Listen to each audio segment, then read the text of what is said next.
গ্রামীণ ঐতিহ্য ও সুন্দর সমাজ গঠনের অঙ্গীকার নিয়ে নাটোরের লালপুরে বাংলা নববর্ষে পান্তা উৎসব ও মঙ্গল শোভাযাত্রা অনুষ্ঠিত। BD star TV news chief reporter একে আজাদ সেন্টু তথ্য ও ভিডিওচিত্রে বিস্তারিত। বিডি স্টার টিভি, বাংলার এক উজ্জ্বল নক্ষত্র। নাটোরের লালপুরে বাংলা নববর্ষ 1431 উদযাপন উপলক্ষে গ্রামীণ ঐতিহ্য ও সুন্দর সমাজ গঠনের অঙ্গীকার নিয়ে আলোচনা সভা, পান্তা উৎসব ও বর্ণাঢ্য মঙ্গল শোভাযাত্রা অনুষ্ঠিত হয়েছে। রোববার 14 এপ্রিল 2024 সকালে লালপুর পাইলট বালিকা উচ্চ বিদ্যালয় অ্যান্ড কলেজ চত্বরে বাংলা নববর্ষ 1431 উদযাপন কমিটির আহ্বায়ক লালপুর ইউনিয়ন পরিষদের চেয়ারম্যান আবু বকর সিদ্দিক পলাশ এর সভাপতিত্বে ও নাটোর জেলা আওয়ামী লীগের সাবেক সদস্য অধ্যাপক আমজাদ হোসেনের সঞ্চালনায় পান্তা উৎসবে বাংলার ঐতিহ্য তুলে ধরে প্রধান অতিথির বক্তব্য রাখেন নাটোর 1 লালপুর বাগাতিপাড়া আসনের সংসদ সদস্য বীর মুক্তিযোদ্ধা অ্যাডভোকেট আবুল কালাম আজাদ। আমরা নবী করিম সাল্লাল্লাহু আলাইহি ওয়াসাল্লামকে ঈদে মিলাদুন্নবী দিনটা ওফাতের দিন এবং জন্মের দিন, সেটাও তো লালপুরে আমরা ইতিপূর্বে বৃহত্তর পালন করেছি।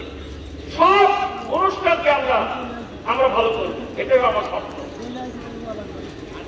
আমরা চাই যে আমি আপনারা সবাই মিলে পরাগের বক্তব্য মোতাবেক আমরা সেই প্রজন্মকে দিয়ে দেবো, নার্সিং করবো, যে প্রজন্ম যে সুস্থ একটা সুন্দর লালপুর আমরা গড়ে তুলবো, বাগাতিপাড়া গড়ে তুলবো। যার সাহায্য করে মমতাজ ভাইয়ের স্বপ্ন নিহত রয়েছে, যার সাহায্য করে বঙ্গবন্ধুর কন্যা জননেত্রী শেখ হাসিনার আদর্শিক কর্মীরা সুন্দরবনের স্মার্ট বাংলাদেশে কাজ করে যাবে, আমরা সেটাই আশা করব।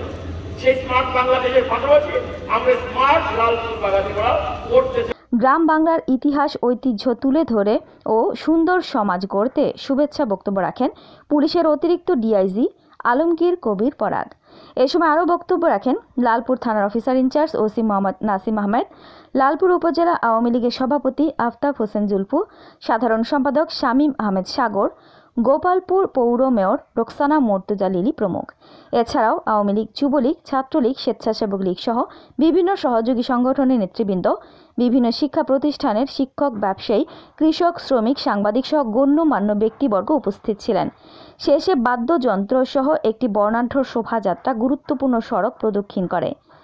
গ্রাম বাংলার ইতিহাস ঐতিহ্য তুলে ধরে ও সুন্দর সমাজ গড়তে শুভেচ্ছা বক্তব্যে পুলিশের অতিরিক্ত ডিআইজি আলমগীর কবির পরাগ বলেন, স্মার্ট লালপুর বাগাতিপাড়া গঠনে প্রধান অতিথির বক্তব্য রাখেন নাটোর 1 লালপুর বাগাতিপাড়া আসনের সংসদ সদস্য বীর মুক্তিযোদ্ধা অ্যাডভোকেট আবুল কালাম আজাদ বলেন,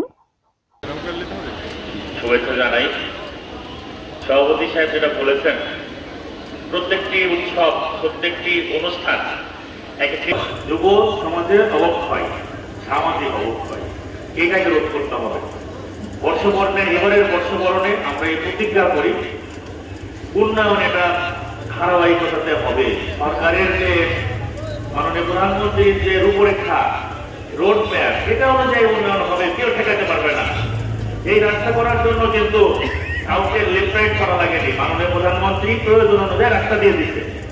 হ্যাঁ, এটার জন্য কাউকে লেফট রাইট করতে হয়নি, কিন্তু সমাজ গঠনের জন্য কিন্তু লেফট রাইট করা লাগবে প্রত্যেককে। শুধু এমপি সাহেব বলবে এটা না, সভাপতি সাহেব বলবে এটা না, এখানে যারা উপস্থিত আছেন ছোট বড় সবাই, মা বোন, ধর্ম বর্ণ দল মধ্যে বিশেষে সবাইকে কিন্তু এই প্রতিজ্ঞা নিতে হবে। তাহলে কিন্তু আজকে সুস্থভাবে এখানে বসে আছেন, বসে থাকতে পারবেন না, যেদিকে যাচ্ছে এই স্রষ্টার সৃষ্টি আমরা আছি। আর ওই সৃষ্টির জন্য কেউ যদি 1 পা যায় আর 2 পা যায়, লালপুরের উন্নয়নের জন্য যদি কেউ 1 পা যায়, আমি কিন্তু 2 পা যাই। আমি দিনে 114 ঘন্টা 16 ঘন্টা মিনিমাম পরিশ্রম করি, এবং এই 16 ঘন্টার ভিতরে 6 ঘন্টা থাকে হচ্ছে লালপুর নিয়ে, আর 8 ঘন্টা থাকে হচ্ছে আমার সরকারি কাজ নিয়ে, আর 2 ঘন্টা থাকে হচ্ছে আমার ফ্যামিলি নিয়ে। এবং যতদিন আল্লাহ আপনাদের দোয়ায় জীবিত রাখবে, সর্বক্ষম রাখবে, আপনাদের জন্য কাজ করবো, লালপুরবাসীর জন্য কাজ করবো, এবং আমার কাজের জন্য লালপুরবাসী উপকৃত হয়, সেই দোয়া আমার জন্য করবেন। আল্লাহ যাতে সুস্থ রাখেন। আর নববর্ষের অঙ্গীকার, মাদক মুক্ত আমাদের এই লালপুর, সন্ত্রাস মুক্ত লালপুর, হ্যাকার মুক্ত লালপুর, সামাজিক অপরাধ মুক্ত লালপুর, এইটা 1431 আমাদের অঙ্গীকার হবে। এই আশাবাদ ব্যক্ত রেখে শেষ করছে। ধন্যবাদ সবাইকে। আসসালামু আলাইকুম। জয় বাংলা।